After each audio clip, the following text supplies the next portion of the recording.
이 새벽에 이 자리에 우리가 함께 할 수 있었는데 하나님께서 베풀으신 은혜가 특별하다 할 수 있습니다. 특세 넷째 날인데요. 우리 옆에 계신 분들 한번 인사하고 같이 말씀 나눌까요? 잘 오셨습니다. 우리 잘 오셨습니다. 잘 오셨습니다. 잘 오셨습니다. 잘 오셨습니다. 예, 위층에도 우리 몇몇 가족들이 계신데 저 위쪽은 좀 추울 것 같은데요. 네. 오늘 본문 10절의 말씀 속에 내 하나님 여호와라고 모세가 이스라엘 백성들에게 말씀합니다. 하나님께서 이스라엘 백성들에게 내 하나님 여호와라고 말씀하시는 이 말씀 속에는 하나님께서 이스라엘 백성들에게 너희는 내 백성, 너희는 내 백성이라고 말씀하시는 그 말씀을 들려주시는 겁니다. 하나님께서는 내 하나님 여호와라고 말씀하시는 이 말씀을 모세를 통해서 말씀하시는데 이스라엘 백성들 그들의 영혼 속에는 너희는 내 백성이야, 내 백성이라고 말씀하시는 그 말씀이 그들의 영혼 속에 울려 퍼지게 되는 거거든요. 이스라엘 백성들이 하나님의 백성이라고 그들이 믿었다는 것은 전지전능하신 엘샤다이 하나님께서 그들의 인생길에 우리의 삶을 하나님께서 인도해 주신다, 하나님께서 도와주신다, 하나님께서 우리 인생을 책임져 주신다라는 이 사실이 그들에게 믿어졌다는 겁니다. 하나님은 그들의 하나님이시고 또 이스라엘 백성들은 하나님께서 그들은 내 백성이다 라고 말씀해 주시는 그 말씀이 하나님과 이스라엘 백성의 언약 관계 속에서 그게 믿어지게 되었다는 겁니다.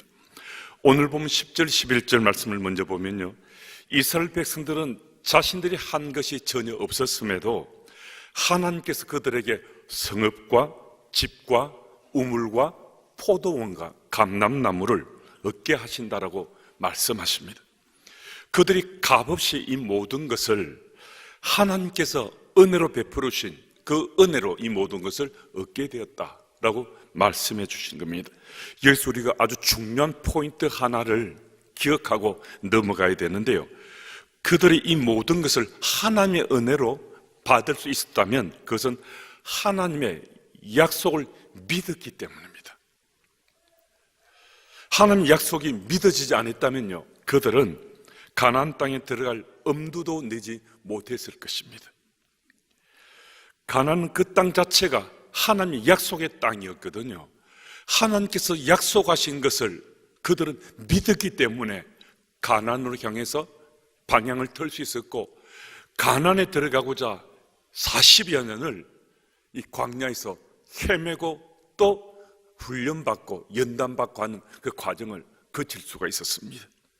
이 약속의 땅을 하나님께 주셨다라고 그들이 믿었기 때문에 하나님께서는 반드시 그 가나안을 우리에게 주실 것이다 말씀하신 말씀대로 그 땅을 그들이 40여 년간 헤매고 또 훈련받고 연단받으면서 준비한 다음에 그들은 가나안으로 들어갈 모든 준비를 갖춘 하나님 나라 백성이 그들이 삶으로 하나님께 드림이 되었다는 것입니다.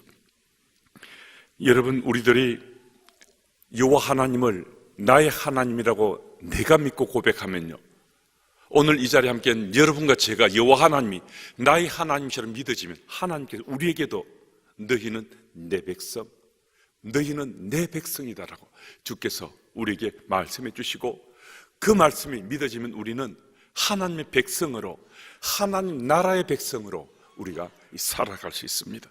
그래서 오늘도 하나님께서 우리에게 너희는 내 백성이라고 칭하시며 주신 약속의 말씀이 믿어지면 그 약속에 대한 모든 것은 하나님께 우리에게 값없이 주신다는 겁니다.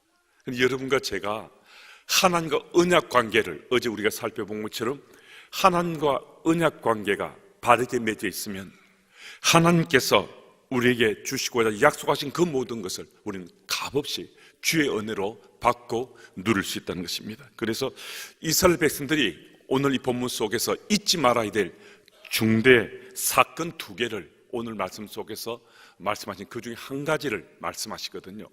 호렙산 언약 사건 그리고 출애굽 이 사건, 이 두 가지 이 사건은 이스라엘 백성들이 잊을 수 없는 그들의 역사에서 가장 중요한 2대 사건이었습니다.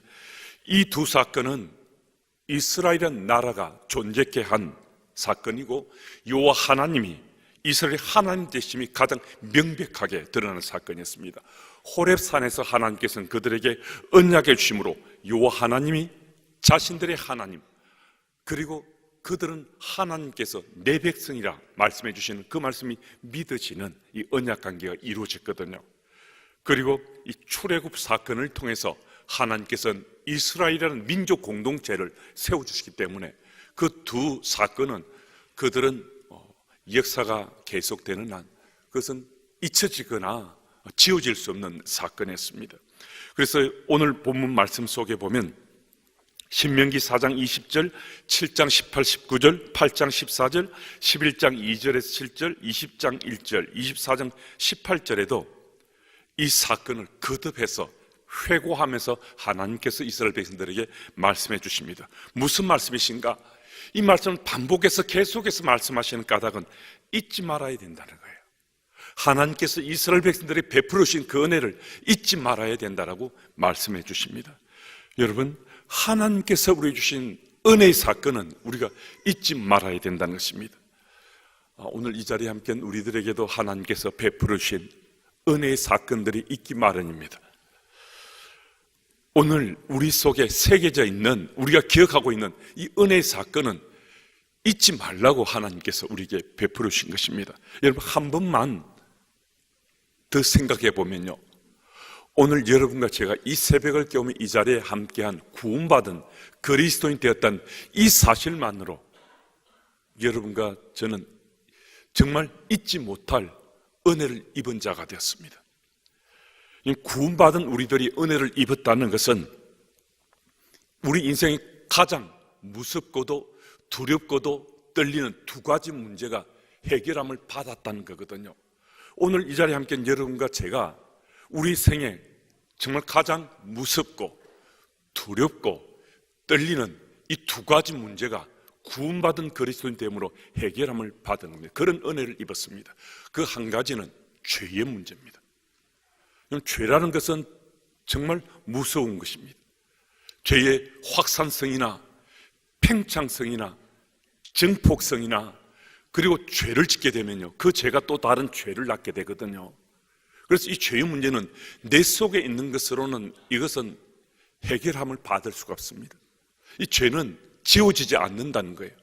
그런데 예수께서 이 땅에 오심으로 십자가에서 피 흘려 죽으심으로 우리 모든 죄를 깨끗하게 도말했습니다.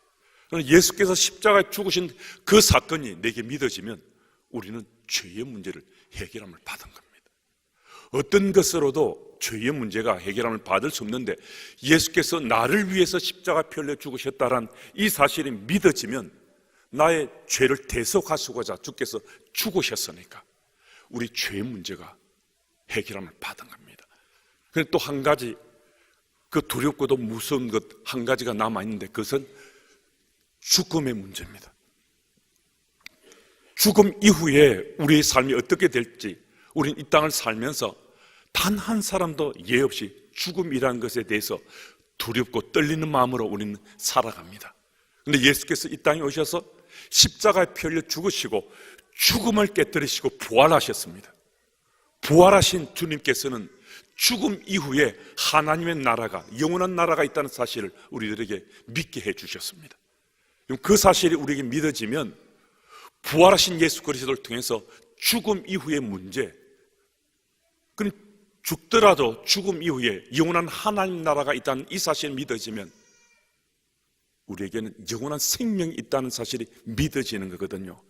그래서 죽음의 그 두려움과 떨림은 연약한 인생인지라 우리 모두에 있을 수 있지만 죽음을 대면하게 될 때 우리는 죽음 이후에 영원한 하나님 나라가 있다는 사실을 믿고서 우리는 죽음을 받아들이고 영원한 하나님 나라를 향해 발걸음을 옮길 수 있습니다. 그래서 우리가 구원받은 그리스도인으로 살아가는 이것만으로 여러분과 저는 죄의 문제, 죽음 이후의 문제, 그건 죽음의 문제, 이 문제를 해결함을 받았기 때문에 이미 은혜 입은 자로 우리는 지금 살아가고 있는 것입니다. 여러분, 우리가 체험한 은혜는 이것뿐만이 아닙니다. 우리 삶 가운데 지금까지 하나님께서 얼마나 많은 은혜를 베풀으신지 모릅니다. 지금도 마찬가지입니다. 제가 한 번씩 말씀을 드리는 얘기이기도 하지만 하나님께서는요, 믿는 우리들에게 믿음의 눈만 뜨면 우리 지금 살아가는 곳곳에 지금 은혜를 뿌려놓았습니다. 은혜는 캐내는 것도 아니고 하늘에서 갑자기 떨어지는 것도 아니고 이미 하나님께서 우리가 살아가는 우리 삶의 주변에 곳곳에 하나님 은혜를 다 뿌려놓았습니다. 내가 믿음의 눈만 뜨기만 하면 오늘도 그 뿌려놓은 은혜를 체험하고 내가 깨닫고 오늘도 주의 은혜 가운데 살 수 있도록 주께서 은혜를 베풀어 주시거든요. 그래서 여러분과 제 삶 속에는 믿는 자로 살아가는 이 믿음의 삶에 대한 확신만 흔들리지 않으면 곳곳에서 오늘도 우리는 주의 은혜 가운데 거할 수 있고 그 은혜를 체험하며 우리는 살아갈 수 있습니다.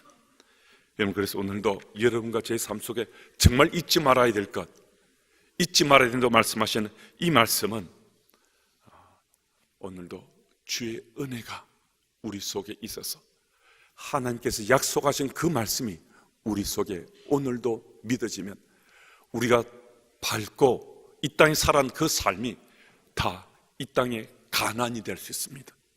하나님께서 약속의 땅으로 이스라엘 백성들에게 허락한 그 가나안이 오늘 믿음의 눈을 뜨고 살아가는 우리의 발길, 손길 닿는 곳곳이 다 이 시대에 하나님께서 우리에게 주신 가나안이 될 수 있습니다.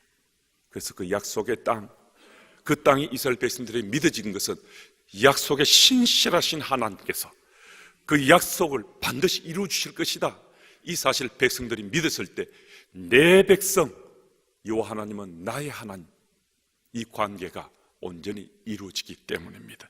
그래서 오늘도 여러분과 제 삶 속에 여호와 하나님이 나의 하나님이시고 그 하나님께 약속에 신실하신 하나님이라는 이 사실이 믿어져서 오늘도 약속하신 것이 반드시 우리 삶 속에 이루어진다. 그래서 내게 베푸신 은혜를 잊지 마시고 내 마음속에 꼭 새기고 담고 살아가시는 여러분과 제가 다 됐으면 정말 좋겠습니다.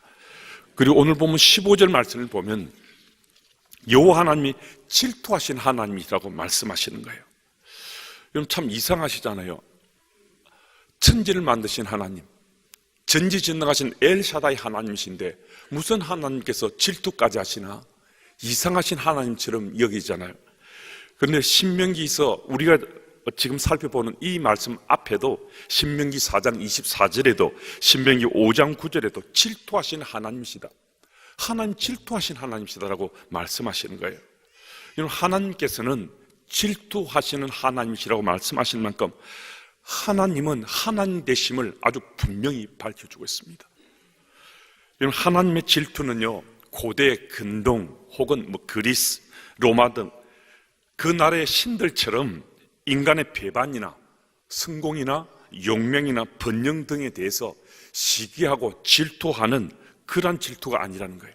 하나님께서 질투하신 하나님이시라고 말씀하시는 이 질투는 하나님이 찬양을 받으실 하나님, 영광을 받으실 하나님인데 하나님께 찬양과 영광이 돌아가지 않을 때 그때 터져나오는 거룩한 분노가 바로 질투하신 하나님으로 말씀 속에 기록되어 있습니다. 여기서 말씀하시는 질투라는 건 다른 것이 아니라 거룩한 분노를 말씀하시는 겁니다. 여러분, 찬양의 대상, 영광의 대상은요, 하나님밖에 없습니다. 우리가 때때로 이 신앙생활을 하다 보면 우리 주변에 있는 누군가가 목회자든 아니면 또 선교사든 아니 기타 무슨 은사를 특별하게 받은 사람이든 마치 그들이 찬양의 대상처럼 영광받을 누군가처럼 우리가 착각하면서 그 사람에게 찬양의 대상으로, 영광의 대상으로 그렇게 우리가 때때로 행동하거나 그런 찬양의 영광을 돌려고 할 때가 있거든요. 그런데 하나님께서는 그때 바로 거룩한 분노를 하신다는 겁니다. 찬양의 대상은, 영광의 대상은 오직 하나님밖에 없다는 겁니다. 그래서 오늘도 여러분과 제 마음밭에 찬양 받으실 하나님, 영광 받으실 하나님, 그 하나님에 대한 확신이 참 믿음이 흔들리지 않으면 오늘도 여러분과 저는 이 땅에서 약속의 신실하신 하나님께서 이루 가시는 그 약속이 우리 삶 속에 이루어짐을 믿고서 믿는 자로 그 약속을 내 삶 속에서 체험하고 내가 그것을 직접 이루가면서 살아가는 복된 그리스도인이 다 될 수 있다는 것입니다. 여러분, 오늘도 여러분과 제 삶 속에 약속의 신실하신 하나님께서는 그 약속을 변개함 없이 그 약속을 이루 가신 하나님이시다, 이 사실을 믿으시고 우리 믿음의 가정인 우리 모두는 내가 하나님께 찬양 드리지 않고 하나님께 영광 돌리지 않고 내가 그 찬양과 영광을 내가 빼앗아버리고 내가 앗쓰고 내 것으로 내게 돌리려고 하면 하나님께서는 질투하신다고, 거룩한 분노를 하나님께 일으키신다는 이 사실을 꼭 믿고서 여호와 하나님, 오직 그분 하나님께만 찬양을 올려드리고 영광을 돌리는 우리 모두가 다 되어야 합니다. 여러분, 그 하나님께서 우리에게 오늘도 분명히 말씀하시는 거죠. 은혜를 기억하되, 그 은혜는 약속의 신실하신 하나님께서 그 약속을 이루어 주신다라는 사실이 우리에게 믿어지면 우리는 그가 누구든 은혜를 오늘도 체험하며 살아갈 수 있습니다.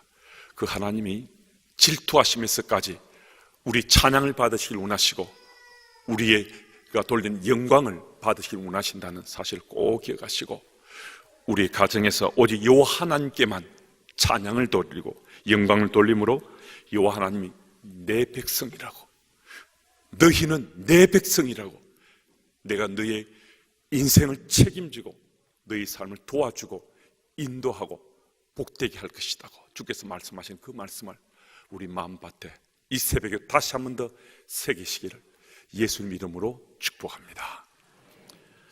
기도합니다. 하나님 아버지, 약속에 신실하신 하나님께서 우리에게 베풀으신 은혜의 사건을 잊지 않도록 주님 도와주옵소서. 이미 구원받은 그리스도인 살아간 우리들은 죄의 문제, 죽음의 문제가 주의 은혜로 해결함 받은 인생들인데 그 밖에도 수많은 은혜가 우리에게 주어지고 있음을 믿음의 눈을 뜨고 오늘도 그 은혜 속에 거하는 하나님의 사람들 다 될 수 있도록 주님 도와주옵소서. 약속에 신실하신 하나님께서 그 약속을 우리 삶 속에 지금도 이루어 가심을 믿고서 여호와 하나님께 찬양을 올려드리고 영광을 돌리는 주의 백성들 다 될 수 있도록 주여 도우시고 인도해 주옵소서. 특세 넷째 날입니다. 하나님 은혜 베푸셔서 오늘까지 이 새벽을 깨우며 달려오게 하셨는데 하나님 특세를 마치는 날까지 가정이 신앙의 주체됨을 마음밭에 꼭 담고 2019년 한 해 정말 가정이 신앙의 주체되는 원년으로 삼고 우리 가정을 더 건강하게 행복하게 세우고 꾸려나가는 주의 백성들의 가정들 다 될 수 있도록 주께서 도와주옵소서. 우리의 삶에 참 하나님으로 함께 하시는 예수님 이름으로 기도드립니다. 아멘.